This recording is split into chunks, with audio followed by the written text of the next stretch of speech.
Blood ఎక్కడ చెమ్ముతుంది? ఇప్పుడు మనకి ఒక పొట్ట కోసి ఆపరేషన్ చేసినప్పుడు మేజర్ బ్లడ్ వెజల్స్ ఉంటాయి కాబట్టి అవి కట్ అవుతాయి కాబట్టి చిందుతాయి. ఓకే.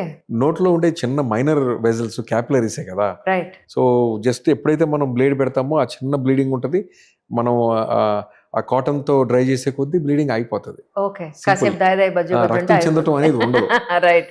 నాకు ఇంకొకటి ఆశ్చర్యం అనిపిస్తుంది సార్, క్లీనింగ్ అప్పుడు స్కేలింగ్ అప్పుడు లిటరలీ నీళ్లు చిందుతుంటాయి, మొహం మీద పడుతూ ఉంటాయి డాక్టర్స్ కి. కార్ వాష్ చేసినట్టు ఉంటుంది. ఎగ్జాక్ట్లీ.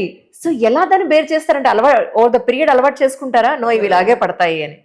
డాక్టర్ కి డిఫరెన్స్ ఉంటుంది. అది నా పద్ధతిలో ఏంటంటే నాకు ఎంత వాటర్ అవసరమో ఆ ట్రీట్మెంట్ కి ఆ పర్టికులర్ ప్రొసీజర్ కి నేను అంతే అడ్జస్ట్ చేసుకుంటా.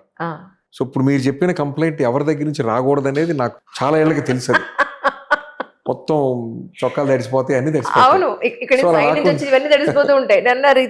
తడిసిపోతుందండి డ్రెస్ నే షూటింగ్ వెళ్ళాలండి అంటే అప్పుడు కానీ చూసుకోరు వాళ్ళు. అలా రాకుండా మనం కేర్ఫుల్ గా చేయటం అనేది నా పద్ధతి. రైట్. ఒక్కొక్క డాక్టర్కి ఒక్కొక్క ఇండివిజువల్ హ్యాబిట్ బట్టి మన ప్రాక్టీస్ ఉంటుంది.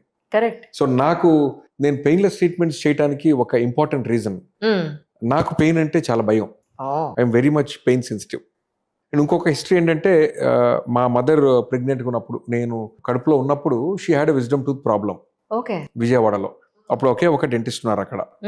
ఆ ఒక్క డెంటిస్ట్ దగ్గరికి ట్రీట్మెంట్కి వెళ్ళి అప్పట్లో ఇలా పెట్టి ఇలా కొట్టేవారు.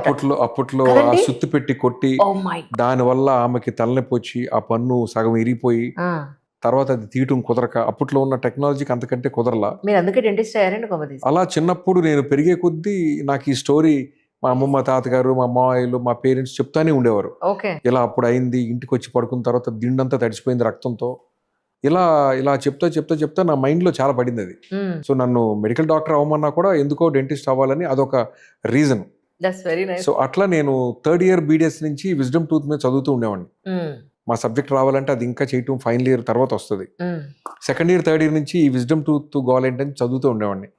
ఫార్చునేట్లీ నాకు ట్రీట్మెంట్ లో అభిమానులు ఎవరైతే నా క్లయింట్స్ ఉంటారో, నేను విజ్డమ్ టూత్ సర్జరీ చేసిన పేషెంట్స్ ఎక్కువ నా ఫ్యాన్స్ ఉంటారు. ఎందుకంటే వాళ్ళు ఎంతో భయపడి వస్తారు. సో మనకి ఇంత అవగాహన ఉంది కదా, ఇంకొకళ్ళు సఫర్ అవ్వకూడదు అని నేను నేర్చుకోవడానికి ప్రయత్నం చేస్తూ బయట కంట్రీస్లో కూడా నేర్చుకున్నంత కూడా ఆ విజ్డమ్ టూత్ మీద నేను ఎక్కువ స్పెండ్ చేస్తా. లక్కీగా కొంతమంది ఒక సైడ్ పన్ను దించుకుంటారు వేరే చోట విజ్డమ్ టూత్, దాని ఆపోజిట్ సైడ్ నేను తీసాను అనుకోండి, వాళ్ళు ఇంకా ఫ్యాన్స్ అవుతారు. అంటే ఫస్ట్ టైం వాళ్ళకి ఎక్కడ దించుకున్నా కూడా వాళ్ళకి ఆ బ్యాడ్ ఎక్స్పీరియన్స్ ఉందని వింటుంటా. నేను చేసిన తర్వాత వాళ్ళు అసలు ఏం తెలియలేదు అంటారు. అంటే I wait to hear that compliment. ఆ కాంప్లిమెంట్ వినాలంటే మనం ఏం చేయాలి? దానికి అంత కృషి చేయాల్సిందే కదా, కూర్చోండి పర్వాలేదు అని మనం పీకేకూడదు. సో ఆ ఇంట్రెస్ట్ ఉండటం వల్లే నేను ఆ స్పెషల్ కేరింగ్ టు ఎవ్రీబడి చేస్తానేమో అనుకుంటున్నా. And we don't do waiting practice. ఒక అపాయింట్మెంట్ ఇస్తే 3కి ఇస్తే 3కే, 4 వరకు ఇంకెవరు ఉండరు. నెక్స్ట్ 4 కానీ 4:30కి స్కెడ్యూల్ చేస్తాం. వెయిటింగ్ ఒకటి ప్రైవసీ, ఇంకొకటి వెయిట్ చేస్తున్నారంటే మనం తొందరపడాలి ఇక్కడ. అది అసలు నచ్చదు నాకు. ఒక్కోసారి వర్క్ అవుతుంది సగం. సో పేషెంట్స్ కూడా టైం టు టైం రావాలి. నేను చాలా స్ట్రిక్ట్ గా ఉంటా, చాలా మంది తెలుసు. లేట్గా వచ్చే వాళ్ళని పంపించేస్తా. ఎందుకు పంపించేస్తానంటే ఆ తర్వాత వచ్చే వాళ్ళకి వీళ్ళకి చెప్పి మంచిగా చెప్పి బతిమాలకు పంపించేస్తా, వాళ్ళకి కూడా తెలుసు. So most of them they come on time. లేదంటే ఎక్కువ లేట్ చేసి దాన్ని మళ్ళీ మార్చేస్తా ముందే. ఇప్పుడు ప్రొసీజర్ లేట్ గా స్టార్ట్ అవుతుంది, మీరు రావద్దు, నేను ముందే చెప్తా.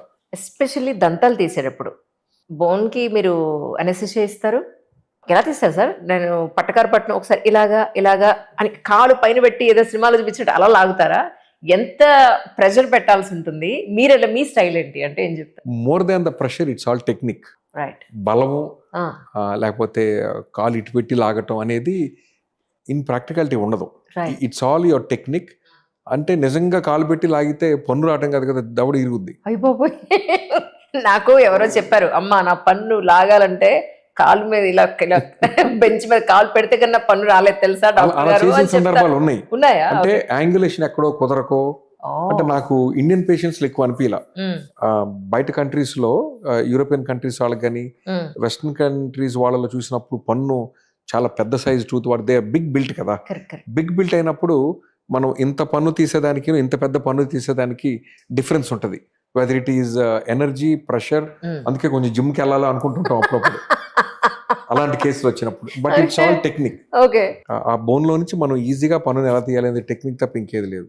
ఓకే ఇందాక మీరు ట్విస్ట్ అడిగిన దాంట్లో చేస్తారా అయితే ఏదండి మీరు ట్విస్ట్ చేసి అంటే Pluck ఒక్కొక్క చేస్తారా? టూత్ కి ఒక్కొక్క Style మూమెంట్ ఉంటుందా? టెక్నిక్ ఉంటుంది. సీరియస్లీ ఒకటి రొటేట్ చేస్తాం, ఒకటి ట్విస్ట్ Oh. ఉంటుంది, ఒకటి బక్కల్ టిల్ట్ ఉంటుంది, Oh. ఒకటి లింగ్వల్ టిల్ట్ ఉంటుంది. చదువుకుంటే రకరకాలు. వచ్చింది అది. అన్ని దాన్ని పళ్ళు బట్టే చేస్తాం. అన్ని పళ్ళు ఒకలా పీకరు అది ఇక్కడ విషయం ఏంటంటే అది అల్టిమేట్లీ దట్స్ వెరీ నైస్. ఇందాక దాంట్లో ఒకటి నాకు ఐడియా వచ్చిందండి. చెప్పండి సార్. కట్టుడు పళ్ళల్లో ఒకప్పుడు తెలిసేది ఇప్పుడు తెలియట్లేదు అంటున్నారు కదా, కారణం ఏమై ఉంటుంది అనుకుంటున్నారు మీరు?